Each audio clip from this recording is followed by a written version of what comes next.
Ça suffit, on se noie, il faut nous aider, ras-le-bol, on est en colère et on veut le faire savoir. Opération escargot ce matin pour les artisans du bâtiment qui manifestaient une nouvelle fois contre les dernières mesures du gouvernement. Ils refusent notamment la prochaine augmentation de la TVA prévue pour le 1er janvier 2014 dans leur secteur. Qu'elle devrait passer à 10% au 1er janvier l'année prochaine. Donc pour nous, c'est fortement pénalisant en termes de facturation vis-à-vis de nos clients. Donc il y a une forte possibilité de perte de chiffre d'affaires et également de perte d'emploi au niveau de nos salariés. Après avoir perturbé la circulation autour de Lyon, entre 150 et 200 véhicules se sont retrouvés aux abords de la préfecture. Jacques est parti de Saint-Priest. Ce qui le dérange aujourd'hui, c'est la concurrence déloyale des auto-entrepreneurs. Quand on se met à son compte, avant, il fallait avoir un CAP minimum ou 3 ans de chef d'équipe, de responsabilité. Et aujourd'hui, tout le monde se met en auto-entreprise. Et ces gens-là, ils ne sont pas qualifiés pour faire de l'électricité. Moi, je parle de l'électricité parce que je suis artisan électricien. C'est la deuxième manifestation des artisans cette année. Et si jamais ils n'étaient pas entendus par le gouvernement, ils promettent de durcir le mouvement. J'ai des enfants et je suis vraiment inquiète, je suis de plus en plus inquiète. Le soir quand je me couche, je suis pas tranquille. 14 incendies en moins d'un an. Les habitants du monolithe dans le quartier de la Confluence en ont ras-le-bol. Dans cette allée par exemple, 5 feux ont déjà été enregistrés, dont l'un a même détruit en partie l'entrée de l'immeuble. Des sinistres qui seraient partis pour la plupart des locaux à poubelle. Quand on découvre le feu, c'est 2 h du matin. Donc panique, il faut réveiller tout le monde, les pompiers, les flics, enfin bon. On sort dehors. C'est arrivé une fois dans le parking et par contre à plusieurs reprises dans le local poubelle. C'est pour ça que d'ailleurs vous remarquerez qu'on a mis les conteneurs poubelles à l'extérieur. Donc ça c'est un petit peu plus rassurant pour nous. Depuis quelques semaines, des patrouilles de police ont été renforcées. Même si le maire du 2e l'assure, il s'agit là d'un épiphénomène. Il ne faut pas qu'il y ait de psychose, je veux dire, sur l'insécurité dans ce quartier. En revanche, il y a un problème dans cet immeuble et nous allons tout faire pour le résoudre. Selon une source proche de l'enquête, des empreintes digitales auraient été retrouvées lors du dernier incendie. Peut-être la fin d'un an d'inquiétude pour les habitants. L'enquête est en cours. C'est l'un des secrets de la ville de Grigny qui se dévoile pour les Journées du patrimoine. Une rotonde de 9000 m². Construite en 1880, l'édifice est situé au beau milieu d'une ferroviaire de la gare de Badan. Exploité par la SNCF à partir des années 50, l'endroit servait de lieu de maintenance et de formation.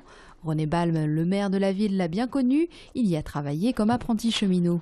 Alors ici, on avait des dortoirs pour les jeunes cheminots célibataires.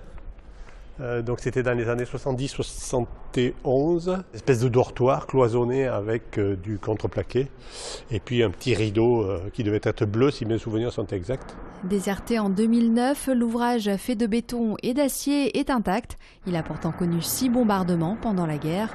Aujourd'hui, l'originalité des lieux donne des idées pour sa reconversion. On a un lieu multiculturel, par exemple une scène nationale du cirque ou une scène nationale des arts de la rue plutôt. Peut-être aussi un lieu d'exposition, un lieu de concert, de spectacle. La rotonde de Grigny est donc à découvrir samedi et dimanche à l'occasion des Journées européennes du patrimoine. Inauguration ce soir de la grande rue d'Oulin rénovée, trottoir élargi, zone 30, nouvel éclairage public. La principale artère commerçante oulinoise a fait peau neuve avant l'arrivée du métro en décembre. 11 mois de travaux ont été nécessaires pour un coût de 3,3 millions d'euros. Naissance d'un nouveau salon de l'auto. Après l'annulation de celui de Lyon, c'est à Givors que la première édition d'Auto Expo va être organisée du 26 au 30 septembre, avec une vingtaine de marques représentées. Lorsque nous avons appris que le salon de Lyon était annulé, les concessionnaires ont considéré ça comme une chose négative, c'est-à-dire que le salon de Lyon habituellement animait le marché automobile, permettait aux clients de faire le tour des concessions et acheter des voitures. Donc l'annulation de ce salon était pour nous une déception et ils ont décidé donc de faire le salon dans ce lieu ici. Ce nouveau salon Auto Expo 2013 à vocation régionale se déroulera au village auto de Givors. Fin de la trêve internationale et retour aux affaires pour les joueurs de l'OL. Dimanche à 21h, Lyon reçoit Rennes pour le compte de la 5e journée de Ligue 1. Les Lyonnais, 8e du championnat et qui restent sur 4 défaites consécutives, se savent attendus devant leur public. C'est vrai qu'à Evian, ils ont été derrière nous, même par rapport au non-match, j'ai envie de dire. Donc voilà, par rapport à tout ça, on a vraiment envie de se racheter et surtout à Gerland, ça va être un bon match contre Rennes. Donc il va falloir prendre les 3 points.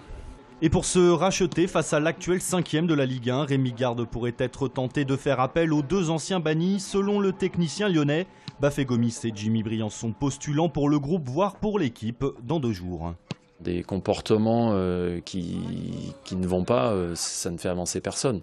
Et je dis ça aussi bien du côté de Bafé que du côté du club, de mon côté. Donc j'espère que là, on est capables tous de prôner l'intérêt supérieur du club, de l'équipe et de faire de belles choses. Du côté des absents, Gourcuff et Danick, pas encore établis, ne joueront pas dimanche, tout comme Miguel Lopez, blessé aux ischio-jambiers hier à l'entraînement. La durée de son indisponibilité n'a pas été communiquée.